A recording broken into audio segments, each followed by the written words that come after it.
What's up, you good for the fly guys? You know who it is, the cat in the hat, your resident fly guy, your chief architect, Michelangelo, StarArchitects.com. Here to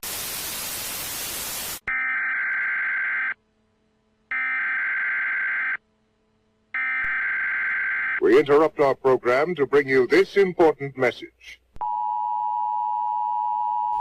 Yes. So we're getting reports that all across the country, men are wearing rompers. They're wearing rompers. Oh, okay. Yes. Coming to you live. Well, not live, really. Fashion emergency. Please make sure that you are taking cover, hiding your wallets, and closing your closet doors. Fellas all around the country seem to be wearing rompers. Yes, male rompers are being worn by men all across the country. They are calling it the rompem. This was created by 5 business students at Northwestern University. Now, let's be real. Gotta give props and kudos to these young people who came up with the concept and found a way to guerrilla market it and to create something that went viral. I don't believe that was their intention, however it worked. They have $145,000 on their Kickstarter, and a lot of people have been talking about it. Shoot, I'm talking about it. The problem is that this is always my concern when it comes to fashion. Now, as I've told you guys, fashion is feminine, style is masculine. It's not gender specific, it's not male or female, but fashion is fleeting. It's something that comes in like a wave. It grabs your attention, it overwhelms you, it overcomes you, and then it flows back out. When it comes to style is more rigid. It's about creating information, identity, as well as presence. Now, what has happened at this point is something that is going to be fly by night. It's going to be trending for the next week or so. And then after that, it's going to be something that is dismissed. Now, there's going to be a whole lot of guys who go out here and buy this because they think it's going to look cool. But have you seen these pictures?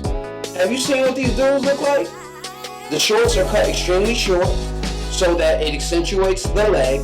The chest or the bodice is more cut to be tapered so that you can see your quote-unquote chest. It has all of the functionality or all of the design elements of a female romper. Well, why do we like the female romper? Well, we like it because it accentuates the breast, it accentuates the ass while minimizing the hips. We enjoy all those different types of things. But is that what you are looking to express? And then let's just talk about how you have to put that on, right? You got to step 2 legs in, pull it all up, potentially the way that the fit trend is going, with it being extremely tight, dude's gonna have to jump up and down to get into their romper, and then button it up, right? Now, granted, it does have a fly, so you can pee and you can have all those different types of things, but even there's no space for you to move if you get excited by seeing another young lady in her arm, right? Because that is going to create a different impression, you know where I'm going, with when it comes to those different types of things. Then when it comes to construction, I've seen plenty of dudes saying, well, Cam Newton was in one when he went to, the music festival. And look at Cam. And then also it's important to understand how Cam Newton moves. And met Cam quite a few times, really good, cool dude. But Cam is a fashionable guy. He's a young guy, he's still trying to figure out what his style is. And so he's experimenting with all these different types of things. Kudos to him for being able to do that, right? Number one, he's in a celebrity type of space, so that's a different type of conversation, but still not something that I am going to co-sign just because a celebrity did it. And it has no functionality in your closet. I guarantee you cannot wear that with anything else. That is going to have to stand on its own. And it's going to draw attention. So the second thing that I've seen when it comes to that, when it comes to communicating that, is, well, Sean Connery did it. Well, I see wrestlers, doing it. I heard a commentator make mention of that. Let's talk about those 2 different things. And then the last one was that men wear that anyway when it comes to coveralls. Well, first and foremost, Sean Connery was in a movie. Sean Connery was in Goldfinger when he put that on. And secondly, context is always key in clothing. He was at a pool, number one. He was in a terry cloth. It wasn't a romper. It was a terry cloth one piece That's number 2. Number 3, he had trunks on under. So if we talk about the context of the clothing in that space, he was at a pool, so it had functionality.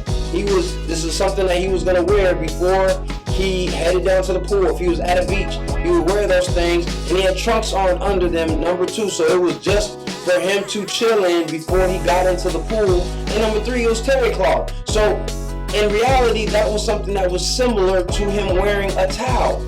So it had functionality to it.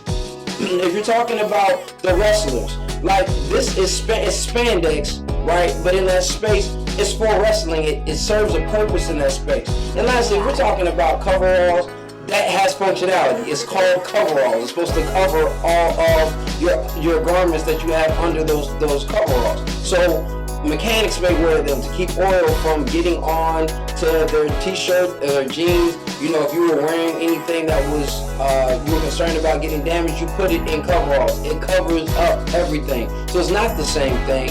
Please stop trying to make correlations because you saw celebrities do it.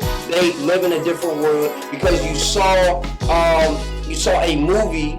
You saw a costume in a movie. It was a costume. It served its purpose. There's a lot of shit that Sean Connery wears that you probably couldn't pull off. And thirdly, trying to say that this is going to be the new cool thing. Fellas, stop trying to be cool doing what somebody else is doing. Because what's going to end up happening is you're going to have those 5 rompers and all those different colors and different textures in the back of your closet as another trend that didn't last and that you wasted your money on.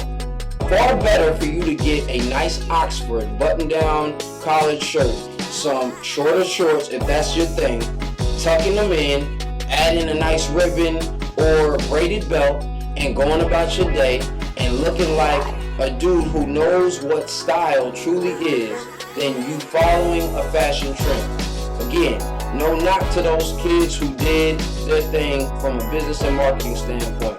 Get your money. That doesn't mean that it should be yours. Back to our regular scheduling program. We now return to your regular programming. So I hope that you are showing up in style. If you are not sure on how to do so, or you're having some trouble, you're having questions, then that's what we are here for.